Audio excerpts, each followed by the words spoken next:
I am Sergio Loviakon, one of the two organizers of the workshop, the other one being, of course, Burak Sonmez. And it is my pleasure to chair these sessions today. Let me start by reminding you very briefly the format of the sessions. So each session has two speakers and two discussants. The presenters will have 30 minutes, while the discussants will have 15 minutes. The remaining time will be dedicated to the Q&A. So please save your questions for the end of the session. To ask your question, just raise your hand, your virtual hand, and they will give you the floor. If you prefer, you can also write your questions in the chat and I can read it for you. Now, our first speaker is Carina Hausladen, who is a postdoc at the ETH Zurich. She got her PhD at the Max Planck Institute for Research on Collective Goods.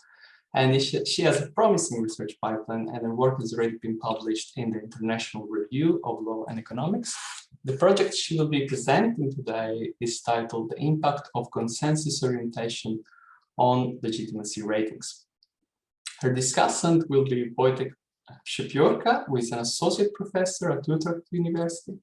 His research interests include reputation formation, cooperation, social norms, and signaling theory. His work has been published, among other outlets, in the American Journal of Political Science, American Sociological Review, and the European Sociological Review.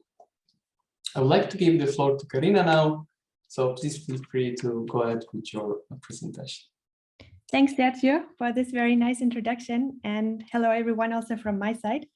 I'm very excited to share our work today on the impact of consensus orientation on legitimacy ratings. This project is joint work together with Dirk Helbing and Renato Kunz, as well as Evangelos Pournaras. As a disclaimer up front, let me say that this online experiment is about to be conducted, so it has not yet been implemented. Therefore, any critical feedback, comments, or anything will be very much welcome and very helpful. So first, some introductory remarks. This project is funded by the Swiss National Science Foundation, more precisely by the grant titled NRP 77 Digital Transformation. Our team, consisting of Regula Henkli, Dirk Helbing, and Evangelos Pournaras, made a proposition to investigate consensus orientation, voting mechanisms, legitimacy via our participatory platform. And within this 4 years project, the online study that I'm going to talk about today is located. So this online study pursues two main goals. The first goal is to test the Android application that has been specifically developed for this purpose. And the second goal is to investigate the impact of voting mechanisms on legitimacy. So we have a practical and a theoretical goal. Let's look at some theory first. So why do we look at legitimacy, voting mechanisms, and consensus orientation after all? Many scholars or citizens, they ask what makes a democracy work? And many theorists claim that the answer can be found in legitimacy, because without citizens willfully complying with decisions or regulations that have been made, effective governance is nearly impossible.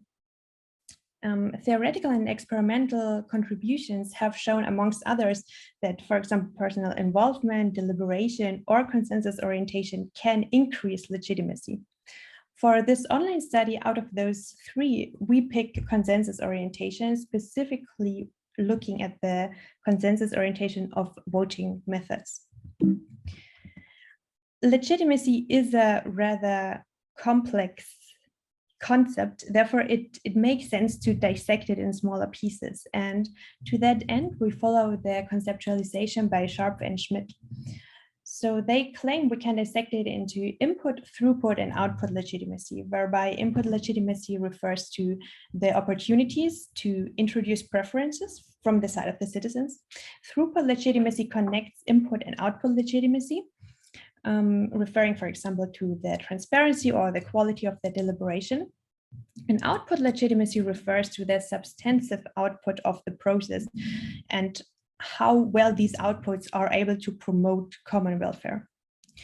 It makes sense to look at output legitimacy in a little bit more detail, because as As we all know, any poll or any vote, it produces winners and losers. And experimental work has shown that output is subject to the phenomenon of outcome favorability, meaning that if you are the loser of a vote, you will rate the legitimacy of the method as lower, as opposed to if you would have been the winner of this vote. And it is easy to see that a democracy cannot rely on outcome legitimacy, not only rely on outcome legitimacy to be high, it has to rely on input and throughput legitimacy. So these two concepts together, they're also often referred to procedural legitimacy in literature. And this is what we're going to target with our experiment. As I said, we want to target legitimacy via voting mechanisms, more precisely via the degree of consensus orientation of these voting methods. This term consensus orientation has been greatly shaped by Peter Emerson, and I picked two examples at the two extremes to explain the concept. So at the one extreme of least consensus orientation, there would be majority voting, and Emerson accuses it of carrying the risk of a tyranny of the majority, as opposed to multi-option preferential voting, where the voter, for example, is asked to elicit a full ranking of his or her preferences. And as soon as you're asked to do that, the voter is forced not only to think about the most favorable outcome, but also about the second, third, or fourth best option, thereby thinking already about consensus or a compromise or what might be an acceptable option. Furthermore, Emerson also put forward a whole taxonomy of multiple voting mechanisms, and I don't want to go into detail for all of these voting methods, but what I think is interesting with respect to this table are the column headers. Namely, he says binary voting methods, for example, the majority vote, are those considered to be least consensus oriented. Then we have something in between, which he categorizes as multi-option non-preferential voting methods. For example, approval voting, because you are asked to approve or disapprove something, but you are not asked to elicit a full ranking of, for example, the disapproved options. And at the other side, which would denote the column with the most consensus-oriented voting methods, there would be multi-option preferential methods, as I already explained, for example, just the full elicitation of your preferences or score voting. So now that we understand these theoretical concepts, we can develop the hypotheses, and we put forward two. So first, we state that consensus orientation increases legitimacy. And second, we propose that the effect of outcome favorability decreases with a voting procedure's consensus orientation. So now in the following slides, let's look at some preparatory work that has been done so far. Our colleagues from the University of Fribourg have conducted a vignette study. And what has been a very important outcome of this vignette study was a validated scale for measuring legitimacy. So they used principal component analysis and came up with 4 main items that we would need to measure in order to target legitimacy. However, there have also been some shortcomings. As already said, this is a vignette study, meaning that participants did not actively participate in a vote. This can be improved at. Secondly, they did not find a statistically significant effect of multi-option preferential voting on legitimacy. So ideally, we would improve upon this too.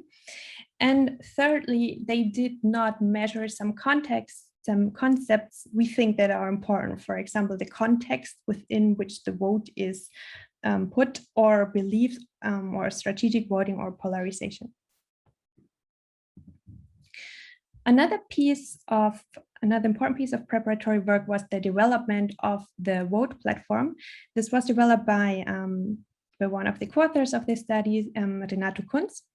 It's by now it's an Android-based application, so it's available on Google Play. Ideally, it should also be available for others, for example, for iOS as well.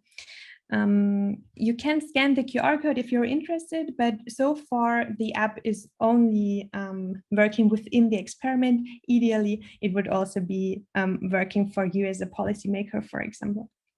The strengths of the app are that it focuses on the comparison of different voting methods. It also collects some metadata about the voting process, as for example, the time and the amount of clicks or the amount of touches upon your touch screen. It has a built-in feedback system that guides the voter smoothly through the voting process. And what is a very important aspect is that it preserves anonymity using specifically non-reversible deterministic hashing methods. A third important part of preparatory work has been a pilot study. Within this pilot study, we tested 4 different voting methods, namely majority vote, approval voting, modified border count, and score voting. So with majority voting, I guess all of you are familiar. The participant is asked to select 1 out of 5 options. For approval voting, we implemented a little speciality because we combined it with negative voting. Therefore, the participant could either approve, disapprove, or stay neutral with respect to an option. Score voting was implemented such that up to 5 points could be assigned to an option. And for the 4th voting method, we implemented the modified border count, which is essentially a 2-step voting method. So in the first step, the participant would select the options to be voted upon. And in the second step, he or she would rank those options. And an interesting twist of this modified border count is that the weight that is given to the highest ranked option is dependent on the number of options that you would select to vote upon. So for example, here 3 options were selected, so the highest weight you can assign is 3. Apart from the voting methods, we had to decide upon a context to be voted upon, and we thought that 3 criteria would be interesting, namely a context within which predominantly opinions exist, a context which is highly polarized and critical. And we thought to this end, the COVID-19 context might actually be very helpful. So we came up with 4 questions. First question targeted vaccines. Second question was about which criteria should grant access to an intensive care unit. The third question was about which protection measures are most effective against infection or to prevent infection. And the 4th question asked the government strategy to fight the COVID-19 pandemic should also mitigate, and there we had options like mental distress or economic disbalance. And this is how it actually looked in the app. So as I said, we have 4 questions, 4 voting methods, and each question was voted upon 4 times by each of the voting methods. So each participant effectively voted 16 times. In the following slides, I'm going to show some data, not because I want to make some causal claims, but because I want to show how and what we learned from this pilot study. So we collected a convenient sample of 27 participants, 15.8% were female. What I found quite amazing is that we had quite an international crowd because our team here is very international and everyone has some friends and colleagues, so we were quite spread out through the world. So it's quite nice to see. So this box plot deploys all of the 16 votes on the x-axis and time to vote on the y-axis. And what is most interesting here are box plots 4 and 5. So this 4th box plot refers to the first time that the modified border count was introduced. And as you see, as opposed to the first time the participant encountered the other voting methods, this understanding the modified border count took them quite a while. What's even more interesting, I think, is this 5th box plot here. because this is the second time that the participant encounters the majority vote, but it's the first time that they hop from question 1 to question 2. And it took them such a long time to process this jump. So what we learned from this here is that we definitely want to separate the introduction of the voting method and a more or less complex context within our planned online study. This table shows the options chosen by voting method and by question. So when we start from the bottom, we see that for question 4, it was always option 4 to be chosen, no matter which voting method was used. However, this changes for the other questions. The degree of variability also changes as well. So for question 1, this is most interesting because here the option chosen heavily depends upon the voting method that was used. And I thought about this outcome and I came to the conclusion that, of course, it was a mistake for us to not randomize the questions within the pilot study. This will definitely be done within the online study.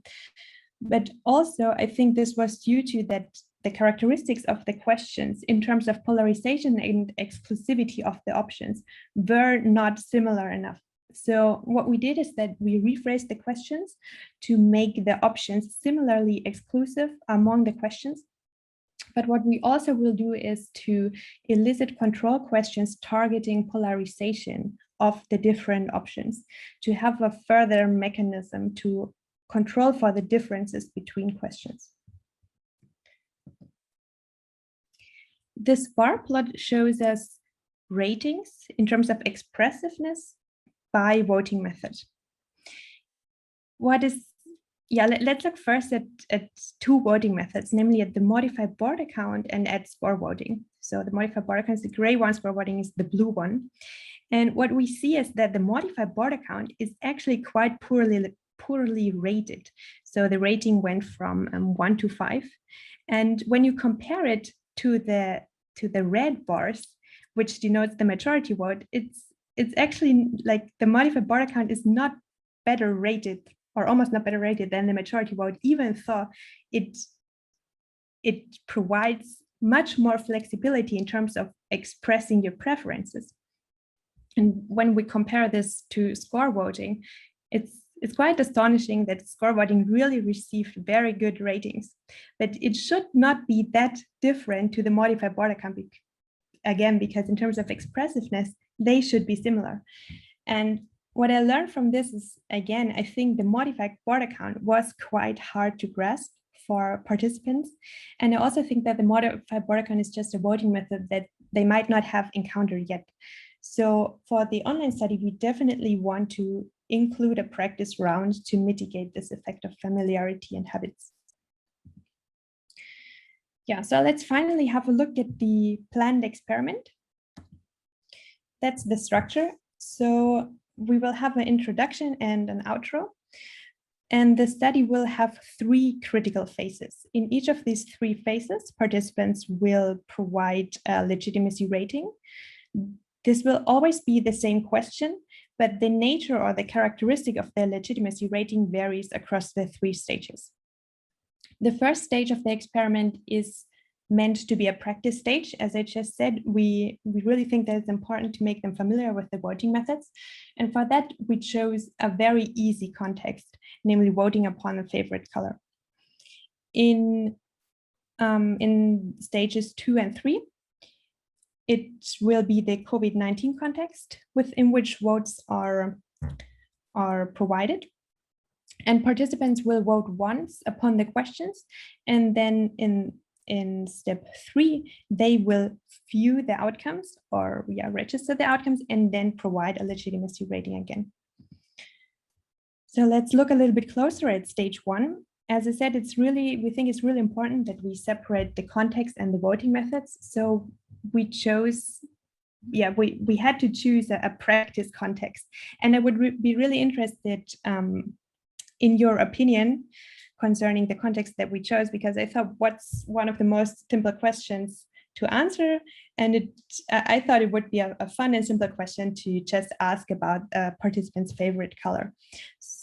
So this is what actually would be seen by the participant. We also chose to make this physically or mentally separate so that participants would not practice within Vote app, but within Qualtrics.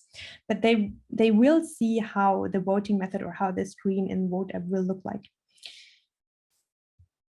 So this will be the practice round.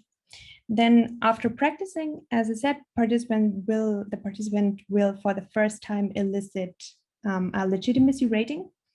And this is again a very crucial screen here. And again, I would be very interested in your opinion, because the legitimacy rating is our main dependent variable. It's self-report. And yeah, we want to make it as precise as possible. As I said, our colleagues from the University of Fribourg, they validated a score or a method or a scale on how to measure legitimacy. And they came up with these 4 terms or 4 items of acceptance, fairness, trust, and influence. And we decided to meld these 4 concepts into one question, namely into the following. So I would comply with the result and accept it as fair, reflecting my and others' opinions. Participants will again see screenshots of the 4 different voting methods to again give them a visual impression of the method. And then they will rate each of these methods on a 5-point scale.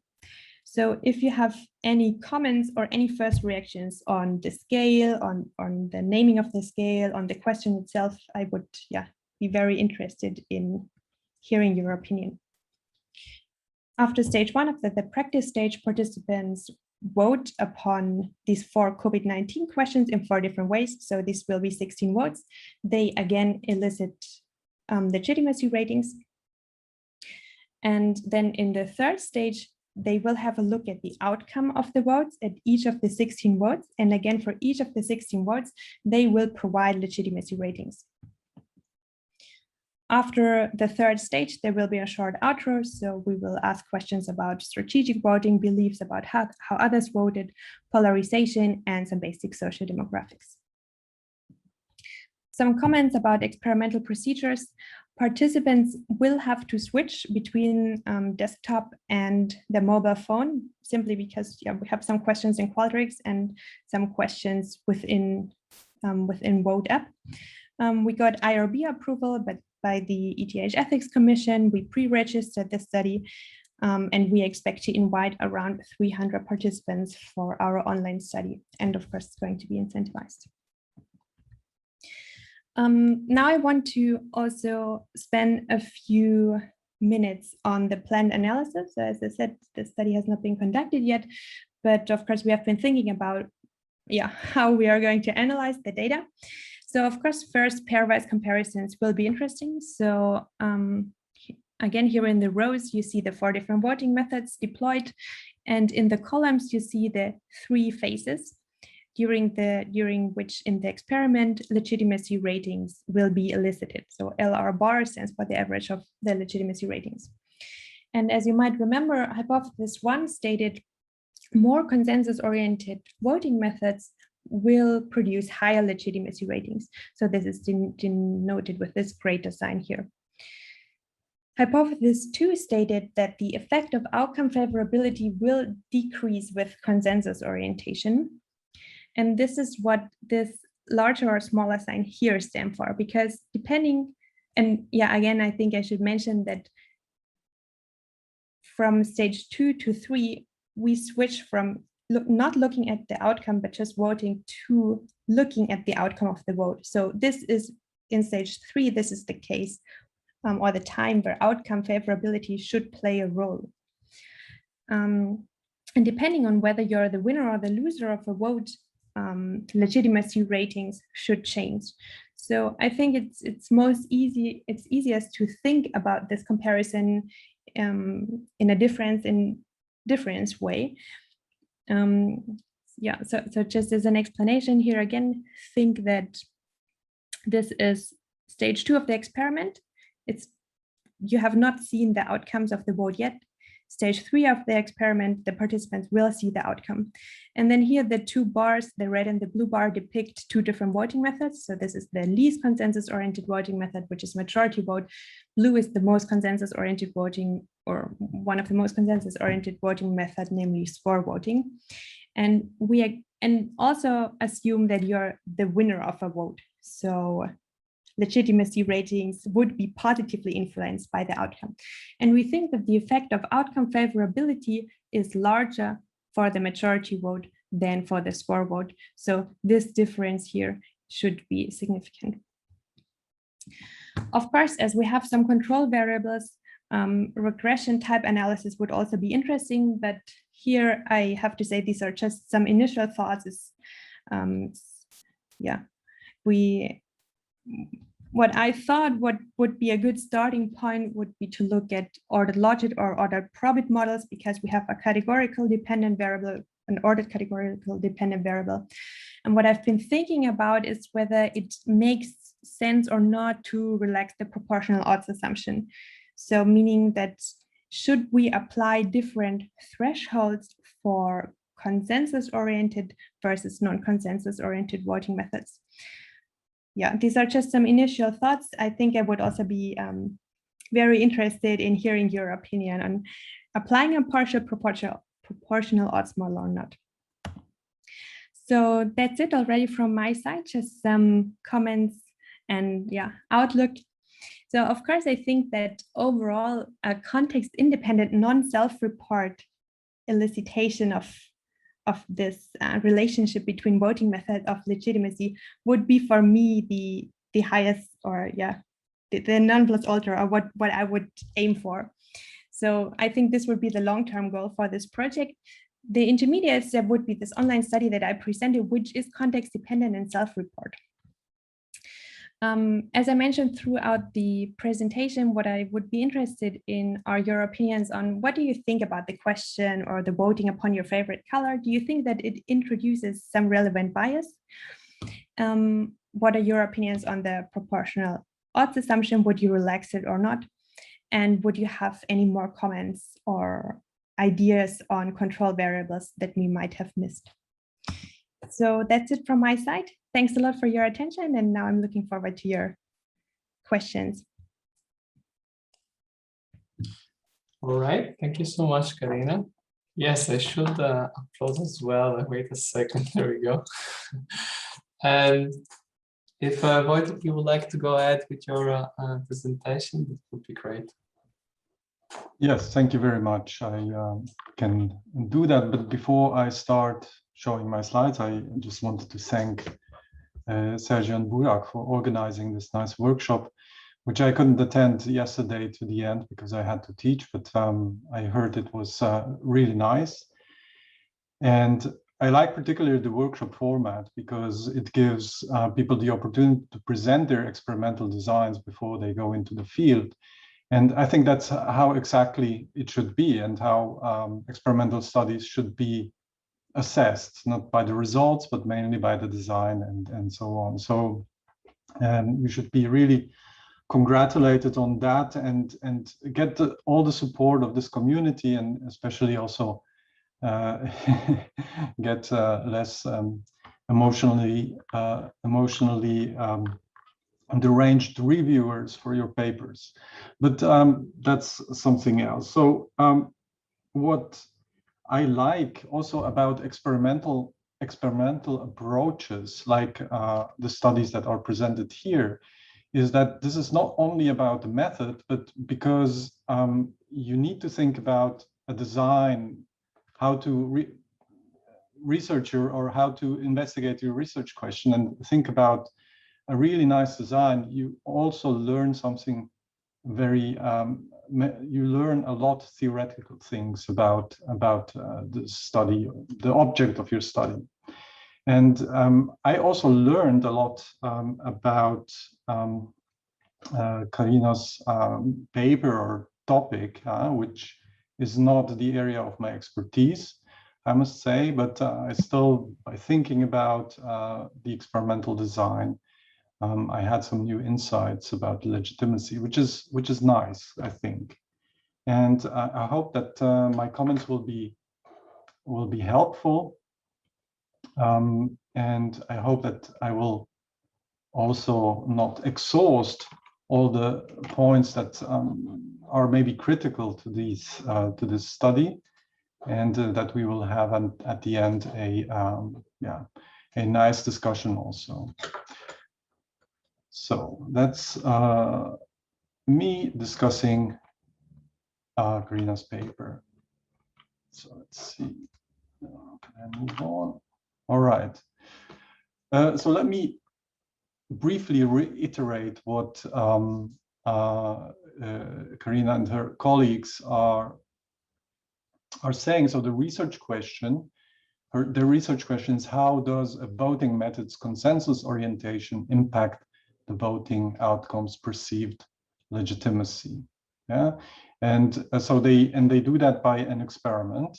And maybe I must say that I received an extended abstract, which I read very carefully, and my comments are based on my reading of this extended abstract. And throughout the presentation, I realized that I misunderstood some of the things that were in that short paper, but I think they do not really matter for the core points that I have. And so the basic experimental design is to cross different voting methods with different contexts and different questions, and see how legitimacy is rated, of these methods is rated. And there is 3 stages in which, and that's how I understood it, and I realized that this was not entirely correct, that there are 3 stages in the experiment. In the first stage, where there is a vote about colors, about I understood this as the context independent and outcome independent condition, and that the different COVID-19 questions were the ones where you manipulate context dependence and outcome dependence. So, for instance, the COVID question about vaccines, I interpreted as context dependent because it's about COVID-19, but outcome independent because it was an opinion and did not suggest that there would be could be an outcome that affected the people. Whereas when it comes to the criterion for access to intensive care units for COVID-19 patients, so based on these votes, I imagined that people would then make a decision tree that would then, based on that, allow patients to the hospital with COVID-19 or not. So that I interpreted this as outcome dependent. However, I now know that outcome independent is that respondents make their legitimacy vote or assessment of the different methods without learning what they have voted on collectively. Yeah, so, and then they do it again once they learned what people have voted on collectively. And they do these legitimacy votes for these different kind of voting methods. And that is the majority vote, where you choose one option among these potential answers to these questions. Approval vote, which is like positive, negative, and neutral ratings on eBay-like markets. Then you have this range vote where you get a maximum of 5 points to give to each option. And finally, this interesting method where you can first select which answers you want to vote on, and based on the number of answers you choose to vote on, you get as many points to vote on these answers. But here, the top answers gets the maximum points. And so this method incentivizes people to vote on all, to consider all options, all potential answers. Yeah, and the crucial variable in their experiment is consensus orientation. And as far as I understood, I could not penetrate that myself. I looked up some of the secondary literature, but it did not become clear to me in the short time I had. But as far as I understood, consensus orientation of these methods goes from left to right. So majority is the least consensus-oriented method, and border count is the highest consensus-oriented method. Yeah, so that's what I understood. And then once people use these different voting mechanisms to answer the different questions, they are asked about their legitimacy.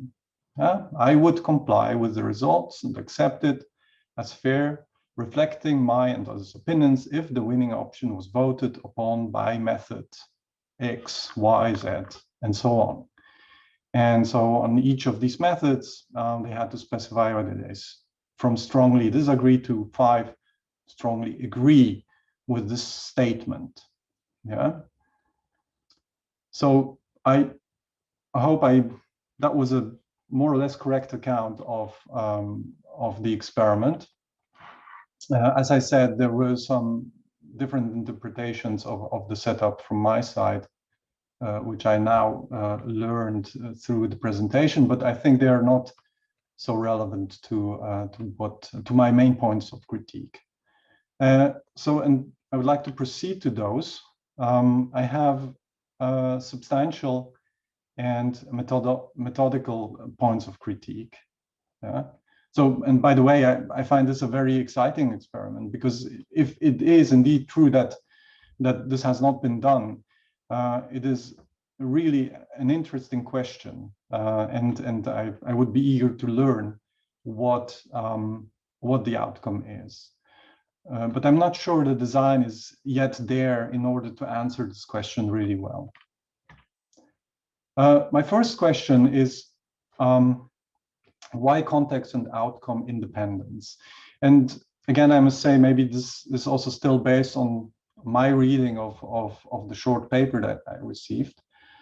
But when I think about legitimacy, it's often about bodies that affect people's lives. Whereas if there is context independence, so questions about colors, if I understand correctly, or outcome independence, so I give an opinion about something and this opinion is aggregated and shown to me, then this outcome, it's not really an outcome. Well, it's an outcome in terms of an aggregate result, but it doesn't affect me. Yeah, so I maybe change my beliefs about my fellow citizens, what they think about COVID-19 vaccines and so on, but it doesn't affect my budget. It doesn't affect how I live, what I can do, and so on.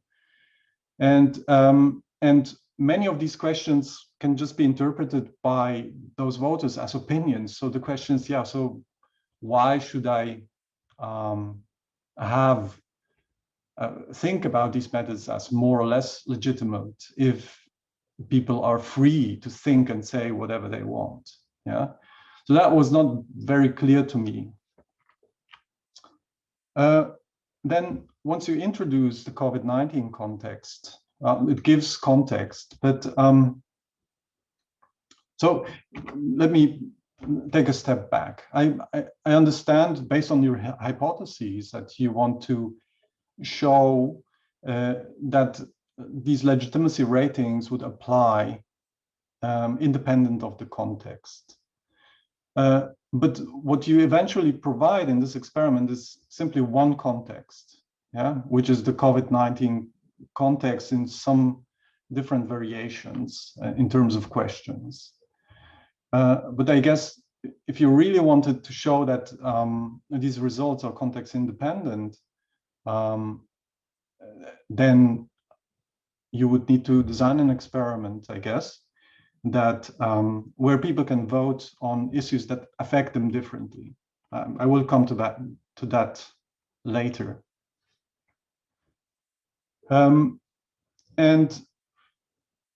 well, related to the point I made already, I think what I was surprised about in this design is that these questions are really not decision-making processes. So what I think the experiment is about collective belief formation, if at all. But I think that when we talk about legitimacy, this should be about processes of collective decision-making. And that is not the case in this experiment. So there are no decisions being made. It's just opinions being voiced. And that strikes me as special. And I'm not entirely sure whether this then really aims at the target of your question. The next puzzle or question I had when I read and heard about the experiment is the legitimacy of what exactly?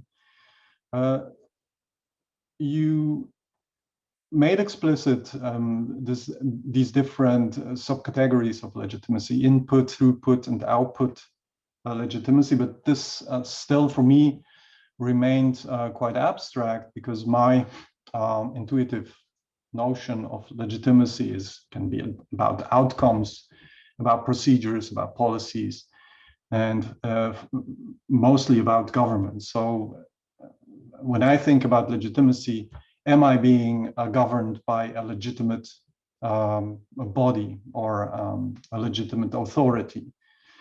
And your experience strikes me very much about the legitimacy of outcomes, and maybe procedures, but mainly outcomes as far as I could see.